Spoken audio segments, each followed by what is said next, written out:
All right, here we go. Lecrae, welcome to Vlad TV. Yes, sir. Welcome back, Ashley, because I think you did an interview a while back, but I didn't actually get to do it myself. So, Yeah, it was a minute ago. yeah, man, it's a pleasure to finally really sit down with you again. Yeah, man, it's always a pleasure, man. It's all love. I love what's happening. I love how you keeping all the unique perspectives in hip hop flourishing. That's a dope way to actually frame it, man. Thank you. Yeah. Thank you. So, I really want to get into your backstory and what kind of led you to where you are today. So, you actually grew up in Houston. Born in Houston, stayed there as a little kid, moved around. So I lived in Houston, I lived in Denver, I lived in Dago, San Diego, and in Dallas. And now I'm in Atlanta. Mm-hmm. Yeah. Now, why were you moving around so much?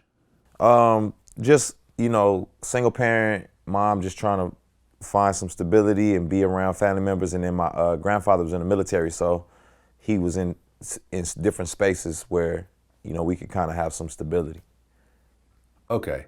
Now, you didn't really have a relationship with your father. Nah, I never met him. I met him I seen him one time a couple years back. Okay. And why was that? He actually popped up at a concert. It was kind of wild. It was like an outdoor event, and he popped up at a concert. Okay, so why didn't you have a relationship with him before? The stories they speculate different. Ultimately, on one side it's just he's an addict, so drugs. Let him tell it. He wasn't allowed to check in on me, but I don't know how that goes. But as far as I could see from my understanding of what in my interaction, it was definitely like wrestling with addiction. Okay. So was it tough being a kid and, some of your friends had fathers and, at school and so forth, and you just never even met the guy?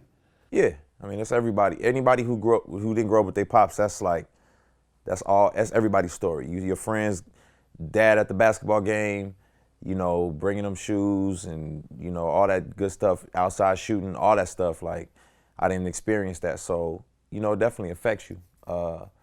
And you lash out, you do stupid stuff, out of pain, out of anger. And so that was a lot of my story. When you finally met him at that concert, what was that situation like? It was kind of weird because, I didn't really know what he was gonna be like. You know what I'm saying? My mom never really slandered him or said nothing negative about him, so she just told me all the positives. So I just had kind of this positive picture in my brain. But then when I saw him, he was, he was articulate, but he was kind of hood, you know what I'm saying? And he was I was talking to him about some of my uncles and stuff. He's like, man, they wasn't no gangsters. Your daddy was a gangster. I'm from LA, da da da da. And I was like, oh, this is different than what I expected. You know what I'm saying? And yeah, but I couldn't tell if he was himself or if that was what he was trying to just give off in a moment. And for me, it was just weird. It was just weird. I just was just trying to get to know him. But he was real smart, very smart dude. Savvy, street smart too. So it was just a weird situation. He didn't really want nothing. He didn't ask for no money. He didn't ask for nothing. He just was man, he's like, I just want to meet my grandkids one day. And I was like, all right, well, we'll see what happens. Did he look like you when you were looking at him? Oh, yeah. As soon as I saw him, I was like, that's definitely my pops. You know what I'm saying? It's just hands down, about same height, same facial features for real. So it was obvious. You're growing up without a father. You're moving around a lot, and you start getting into some trouble. Mm-hmm. How deep did it really get for you? Man, without sounding cliche, I really feel like God protected me. You know what I mean? Because a lot of the people that I hung out with and did stuff with, they ended up, in prison. You know what I mean? And it's by the grace of God, I never did. I've been arrested. I've been brought home by the police. I had, done a lot of stupid stuff. But I never, it was never one of them big cases. You know what I'm saying? So some of my closest friends got sent up for 7 years, 8 years, 3 years over here. You know, so it's just I never ended up in them situations. You know what I mean? Probation and but yeah, I got in a lot of trouble. I mean, I just did stupid stuff. You know, I just was around people, but I think I had enough sense to know don't take it that extra step. You know what I mean? So, or I just didn't that day. I didn't, and they got caught. Right. And you said that you had pretty much experimented with every drug except for like crack and heroin. Yeah, Okay. yeah. Did you ever feel like you were getting addicted at some point, or you just don't have that kind of personality? I don't like being controlled. So I don't like something controlling me. I like to, you know, feel like I'm in control of my situation and circumstance. So, you know, I mean, there's definitely like, you know, I think you get addicted to the thrill, or you get addicted to, you know, just hanging out with your friends or whatever, and you know, you get caught up in the moment. But I just was always like, I had to have a certain kind of head on my shoulders. You know what I'm saying? My mom raised me to think about my future, so I didn't let it get too bad. You know what I mean? I would, you know, I dibble and dabble, but never like, I just couldn't imagine myself. I think part of it because of my father, I was like, man, I don't want to end up like him. So I couldn't let myself take it to that extra step. Yeah.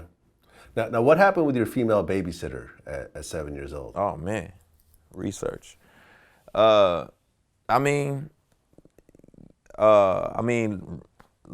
long story short, I mean, you know, I was molested. I was a little kid, you know, I didn't know anything. I didn't know any better. Spend the night, and she, you know, she just took it upon herself to kind of try to introduce me to a different world. You know what I mean? She was basically an adult, me, a young adult, and you know, I'm like 7, and she just, you know, opened my eyes to, you know, sexuality or whatever. I couldn't like sleep with her, of course, but it was still just like being molested, the whole situation. I mean, you can imagine, you know what I mean, 7 years old. Yeah, I mean, a lot of times when you hear this type of thing happening, and you hear, you know, little girls getting molested, and there's a certain, you know, way that you look at it, or you hear boys getting molested by by grown men. Yeah. So there's a certain level of way that you look at it, but like the way you described it, it was almost like not the same thing as that. Yeah. Well, I mean, it's a crime. You know what I'm saying? It's unfortunate no matter what, boy or girl. You know, I don't think it should happen to anybody. I think for guys, it's like we pat ourselves on the back, like, yeah, you know, that happened to me. You know what I'm saying? Because we just look at it like, oh, we got an opportunity at an early age. You know what I'm saying? And but when I think about it, it opened me up to some stuff that I shouldn't have. You know, man, 7 years old, you're supposed to be playing with Ninja Turtles. You know what I'm saying? And so it just opened me up to a different world that, and an appetite that I shouldn't have had that early. And so, you know, it created problems down the road that I had to deal with later on, you know, in terms of just like, you know, getting caught messing with little girls at 10 and stuff like that, you know what I'm saying? And I'm saying, some people will say, oh, that's just normal. That's what everybody was doing in the neighborhood or whatever, but that don't make it right. You know what I mean? That don't make it like legit just because it was normal. You know, we all got beat with water hoses. We all got, you know, socked out by uncles or something like that, but that don't necessarily make it right. So it's just, it just opened me up to a world I probably should not have, that I shouldn't have had to experience.